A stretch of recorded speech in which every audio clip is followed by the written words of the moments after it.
Welcome back to my channel. I'm Hannah Blackwell, and today I'm going to be sharing with you some fantasy romance recommendations.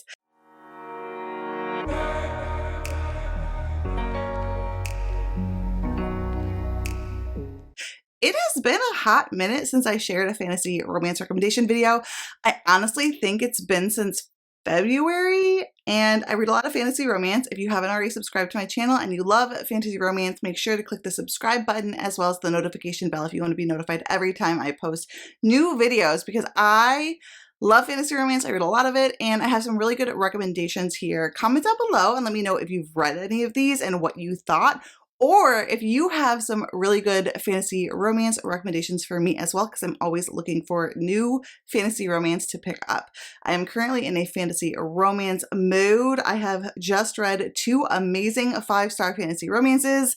One was a sequel, so I won't be talking about it today, but it was Glow by Raven Kennedy. That's the 4th book in that series, in the Plated Prisoner series, and I did mention that in a past fantasy romance recommendation video. And I also read the first book that's going to be on this list, and I'll be getting to that in just a moment. Don't forget to click the like button. If you want to follow me on social media, all of that information is down below in the description, including the link to the Hideaway Discord that I share with my good friend Maggie, and that is also where we discuss our fantasy romance books for my fantasy romance book club, Spelled by Romance. We do a live show reading sprints for that, but all of the discussion and spoilery discussion and everything is in that Hideaway Discord. So without further ado, let's get into this list. The first book, which was a 5-star read that I just finished and absolutely adored. This was also the August pick for Spelled by Romance, so there's still time to read it and chat with some friends about this book if you would like to. But that was To Bleed a Crystal Bloom by Sarah A. Parker.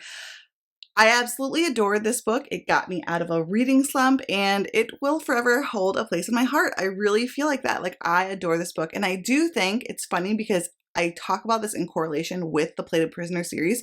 These two are quite similar, but different enough to where they're still very interesting and not like confusing. But I really truly believe if you like the Plated Prisoner series and you haven't checked this one out, please do so. It's so good.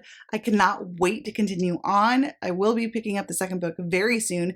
This is going to be a quartet. I think the first 3 books are out and the 4th book is still yet to come. If you haven't already heard about this, this is a Rapunzel reimagining, and it's done really well. It actually gives some really good Rapunzel vibes, especially if you think about the Disney version. Imagine it super dark, super grungy, a little bit horrific too. There are scary monsters in this.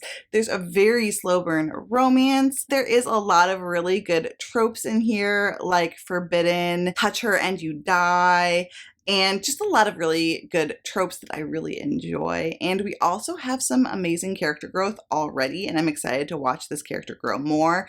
The characters in this story are like, none of them are perfectly moral, really good characters. They're all morally gray, including the main character, and they're all super flawed and have their own issues. And there's so many mysteries to uncover as well. So if you like a book or a series that you really have to dig and it takes a while to get the answers that you want, and you're always kind of like getting new things that you want to find out about, check this out, because there's so much like intrigue and mystery and things to like dive deep into. I'm very excited for the world to open up as well. Just know that it does start a little bit slow, and this is a character-driven story. So if you like character-driven stories with slow burn romances, check this one out. Okay, next I have the first book in a series that I have finished, and that is Obsession. This is the first book in the Make Game series. This is actually a Why Choose fantasy romance series, so if you like Why Choose, don't miss out on this one. It's got paranormal elements too, so we have werewolves and vampires, and we have this kind of like paranormal Hogwarts, and it's a really fun one. I really enjoyed this series. I think I gave every book in it except for one 4 stars, and I think I gave at least one book in the series 4.5 stars as well. It was just a really fun time. There's a lot of really good banter, a lot of good humor. This is a super steamy book. It's punny, okay? This series is punny, so it kind of doesn't take itself too seriously. The jokes are cringe, but like in a funny way, almost like dad jokes, but like super dirty, if you know what I mean. I really thought this whole series was a lot of fun. There are high stakes, but just trust me when I tell you this book is probably like 80% spice and steam. And there are 4 amazing heroes in it. You have a werewolf, a vampire, a Norse demigod that really reminds you of Thor from the Marvel Universe, like Chris Hemsworth. And there is also this vampire priest. So if you like the priest trope, this might be a good one too. There's some daddy-dom relationships, lots of different fun geeks like voyeurism, all sorts of debauchery. And also, don't skip out on the audiobooks because the audio narration for this series is amazing. The audiobook narrators are so good. It's a full cast. So yeah, if you like audiobooks too, you might really want to check this one out. If you're into paranormal white shoes, but you really like an audiobook, this one's really well done. Okay, next is a kind of like dark and emotional series as well that also has a school setting too, and that's Zodiac Academy by Sarah Peckham and Susan Valente. I have read the first 5 books in this series, adored them, binged them, and I'm getting ready to read the 6th book very soon. So I'm currently reading, what is it? No, not Air of Fire. Yes, I'm currently reading Air of Fire, and then after that I think I'm going to read the 6th book in the series if my fantasy romance mood continues on. But if you're ready for some gut punches, you might want to pick this one up. If you want something super emotional, if you want something that is bully, this is a bully romance. This has Fey and all different kinds of Fey. It's really interesting because, so there's like vampires and werewolves and different shifters and like Pegasus. I don't know what the plural of Pegasus is. If you guys know what the plural is, like let me know, but there are Pegasuses, okay? And yeah, anyway, so there's also like dragon shifters, there's everything, but they're all Fae though, that's the point. They're just different like kinds of Fae. So the series is about these Gemini twins.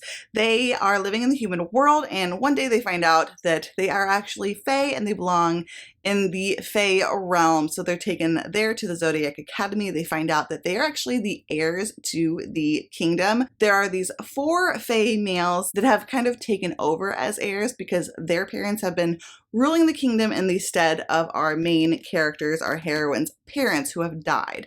These twins were thought to have been dead. So these guys have been raised their whole lives to inherit the throne, and the 4 of them are planning to rule the Fey Realm together, or at least this kingdom in the Fey Realm. And anyway, these girls show up to the academy, and so now their positions are kind of at stake. So they start to bully these girls and try to get rid of them. So anyway, yes, it's a bully romance. There are multiple love interests. It's not why choose, but there's just lots of different relationships and drama going on, and so it's fun. This has a lot of fun tropes in it too. There's like student teacher, there is age gap, there is forbidden, there's like fated mates, there's a lot of fun. It's also astrology themed.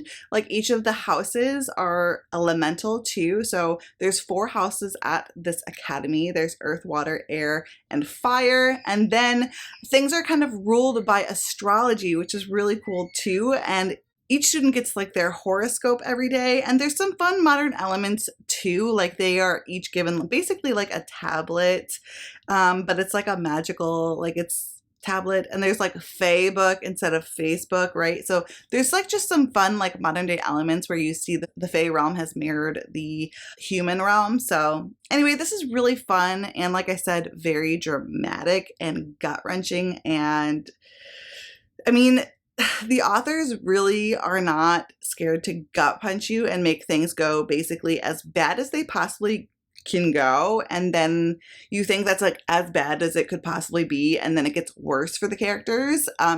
They do that in this, and I'm only on the 5th book, and I think there's supposed to be 8. I could be wrong. 8, I think there's 7 out, or 8, 9. There's gonna be more books. There's more books. Let me know too if you know how many books are supposed to be in the series. But I have a few more I can read, so I think I'm gonna be picking up the 6th book soon. Check this one out if it sounds good to you. Avoid it if you like things that are a little bit more calm and cozy.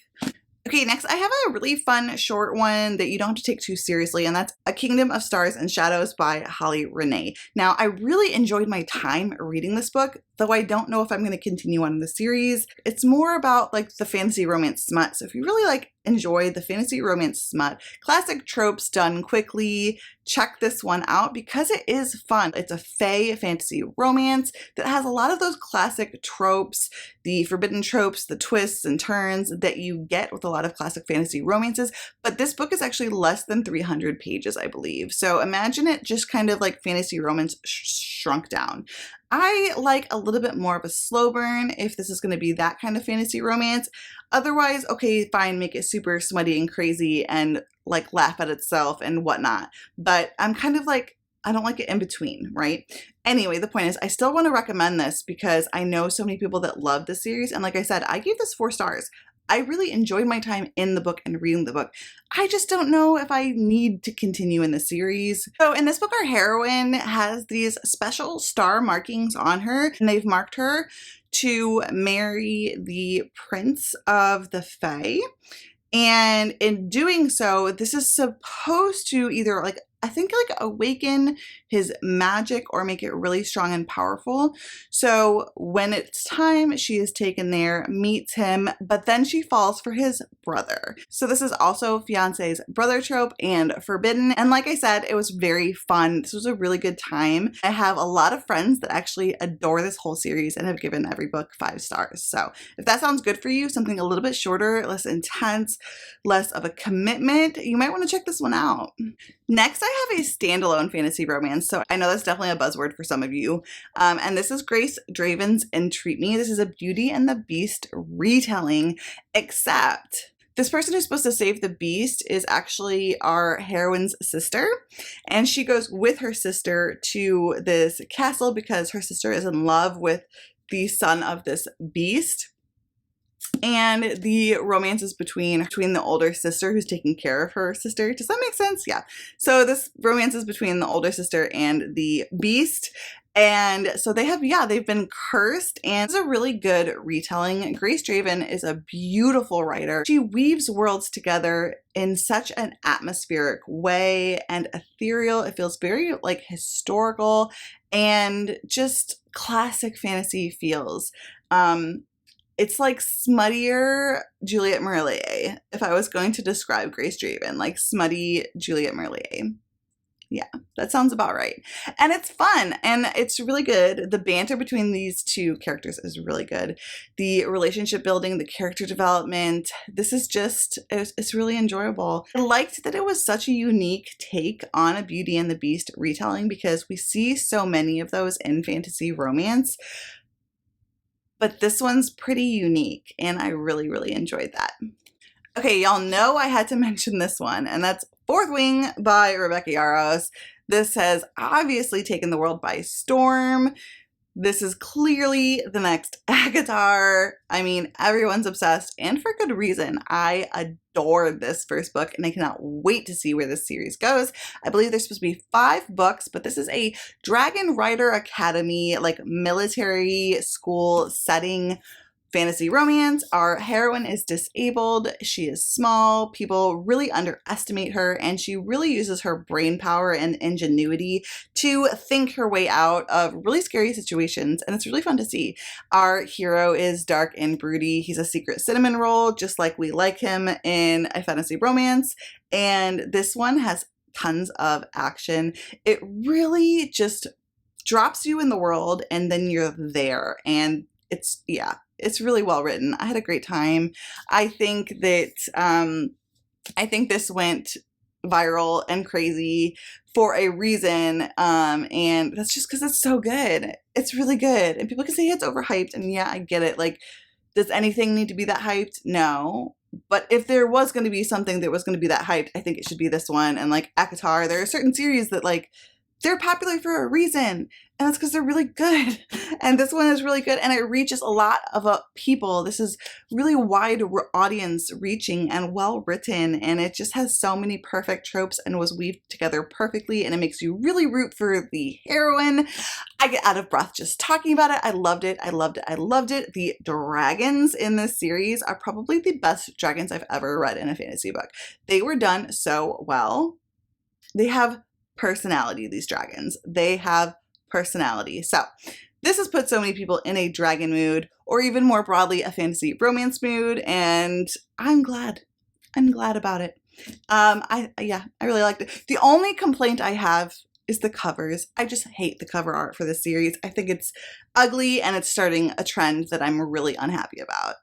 Like, no. I'm sorry, but creating a color spectrum and like a light spectrum with gold is very difficult to do. And so for me, it creates very bland covers because it's just the least interesting color. If you could pick one color and do a spectrum, it's probably the least interesting to do because it's the least obvious when you have a spectrum of gold. It just looks like it's shining.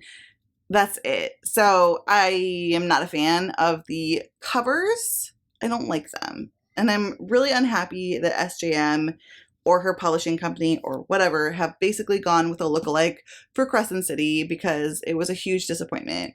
And they advertised it and all the excitement for it that it was going to be purple, basically. And then we're like, oh, like, new trend alert, let's switch. And I think it was supposed to be purple, honestly. There's probably a reason they were advertising everything about it in purple, and then all of a sudden it was gold after Fourth Wing went crazy. And that, okay, I'm on a rant. Okay. I'm sorry. Let me know if you agree or disagree. How do you feel about this gold trend? Like, what do you think about the cover art gold look? I don't like it. Okay, next we have another one that I really enjoyed, but I am not sure if I want to continue on in the series. But I still want to recommend because, like I said, I enjoyed it and I have a lot of friends that are obsessed with the whole series. And that is A Court of Blood and Bindings by Lizette Marshall. I believe this is a quartet, and this is a fantasy romance with Fey. Shocker, shocker. So we have our heroine who basically one day her town goes missing and there's this Fey there to pick her up and he's not speaking. He doesn't speak. He's called like the Silent Death or something like that. I think it's the Silent Death. If not, I will fix that here. But yeah, he picks her up, takes her to the Fey like main island. So they're on like this outer island in this chain of islands and where humans are like allowed to be. But he takes her to the main Fey island and he is basically works for the queen. Mystery and adventure ensues from there. Obviously, this is a romance between her and the Silent Death. So it's got that classic, oh, he's a villain, but is he kind of vibe that we see a lot in fantasy romance. And it is fun. I felt like the tropes were tropes I love, but I've just seen them done better. But it was still a fun enough time that I read it fairly quickly and enjoyed myself, immersed myself into the world, gave it 4 stars, really enjoyed it. It's just like an after thing. Like, do I feel pulled to continue? No, I don't personally, but I have a lot of friends who have been and have vouched that like the rest of the series is amazing. So I think this honestly comes down to like a personal thing, like what really pulls you in to continue on in a series. And I read so much fantasy romance that I can get picky about which ones I choose, like which series I choose to continue on with and which ones I don't, because I really can't be bogged down by reading that many series at a time. So I like to pick and choose. Like I'll read the first book and say, am I going to continue? Am I not? This one, no, not personally, but this was a 4-star read. I really enjoyed it, and I have a lot of friends who have continued on in the series and loved it. So definitely check that one out if you like those classic bad boy, he's a villain trope. And also a really cool setting. I like the whole chain of islands situation that it had going on. I thought that was really fun too.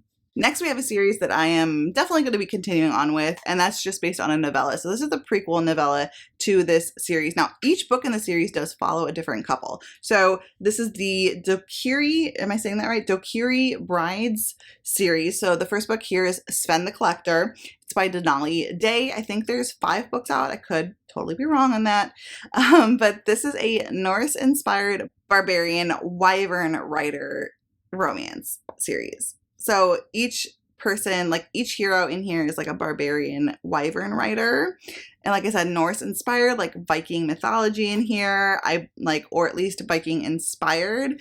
And the banter enemies to lovers vibes in here with the forced proximity was very good. Our heroine is a kick butt, like take no prisoner heroine. She doesn't want to do what she's told. She doesn't want to just marry. She likes to go off hunting with the guys and go horseback riding and just do her thing. But in the process, one day, she gets lost in these woods that she's really not supposed to be in. And then she gets kidnapped, swooped down, a wyvern swoops down and picks her up and takes her. And she realizes that she's been kidnapped. And he thinks that she's just going to be his bride, because that's how that works. But she has another thing coming for him. She doesn't quite want to go along with his plan. And he's quite surprised by that.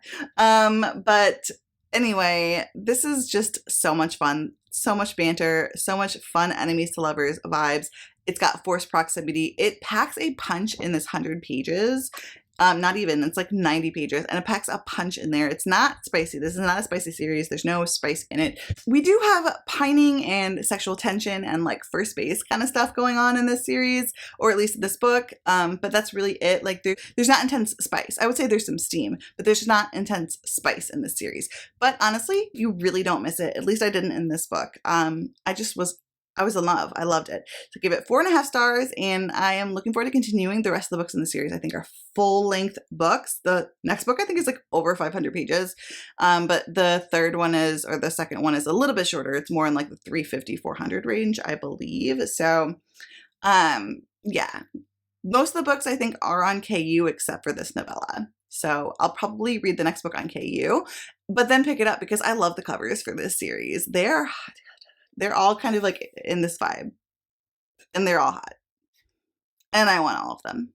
Okay, next I have A Heart of Blood and Ashes by Mila Vane. I talked about this in my recent Enemies to Lovers video for good reason. This is probably the most awesome, like the most like well done Enemies to Lovers book I've read.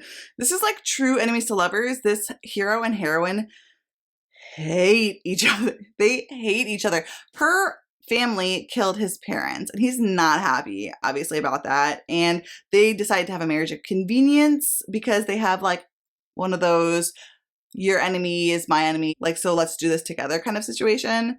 So they have mutual enemies, but they're also enemies. And so this is an actual true enemies to lovers situation, but he wants the power that she'll be able to give him so that he can exact revenge. And she wants to help him give revenge because she hates her family too. And so this is really fun. This is like, I don't know if it's like Celtic inspired or Norse inspired, but definitely very medieval, cooler European setting. So I think it might be Norse inspired, but I could be wrong. Maybe the first one's Norse inspired and the second one's like Celtic inspired. I don't know. But I thought they were in the same world, so I don't know. Anyway, medieval inspired for sure. The world building is really cool in this. There's lots of fun world building. It's very interesting, very unique, I have to say. The writing is impeccable. The writing is so good. I loved this book, and I very much am looking forward to finding out what happens with the next couple in the next book. The third book, I believe, is coming out in November. I think there might also be a novella that's out. So yeah, there's a couple more books coming out in the series. There's 1 or 2 already out, and I do own the next one, so I will be getting to it soon. But if you like a good, sexy, angry barbarian with an enemies to lovers trope and a really mentally and emotionally tough heroine who's been through it. She's scarred. She is physically handicapped now, but she is tough as nails. She's such an interesting character. Yeah, the character development in this was so good. So good. He definitely pissed me off sometimes because I really loved her and I really got pissed at him sometimes. But anyway, it makes you feel for sure. And it's just really well written. I loved it. Loved it. Oh, and that was it. I forgot to say that was going to be the last one, but that was it. So those are my fantasy romance recommendations for now. I'll probably come out with another one for the winter because I have left out a few that I think are kind of wintry that might be good to check out. So, and then I'm sure I'll have more on top of that too. So stay tuned for more fantasy romance recommendations because I'm always going to have them. And if you like this video, don't forget to click the like button and comment down below. Let me know what book I should pick up. I really would love some more fantasy romance recommendations. Don't forget to subscribe if you haven't already. All my social media is linked down below in the description, including the link to my Goodreads, Instagram, Twitter, and the link to our hideaway where we chat all things, all books, and host the Spelled by Romance book club as well. If you're interested in the Spelled by Romance book club, our next book is going to be Slaying the Vampire Conqueror, and we'll be reading that in September. Until next time, fellow readers, keep reading and living your best life. Fake a smile until I look away, but I've known you too long. It hurts to watch your blue eyes fade to gray as you fade away, as you fade away.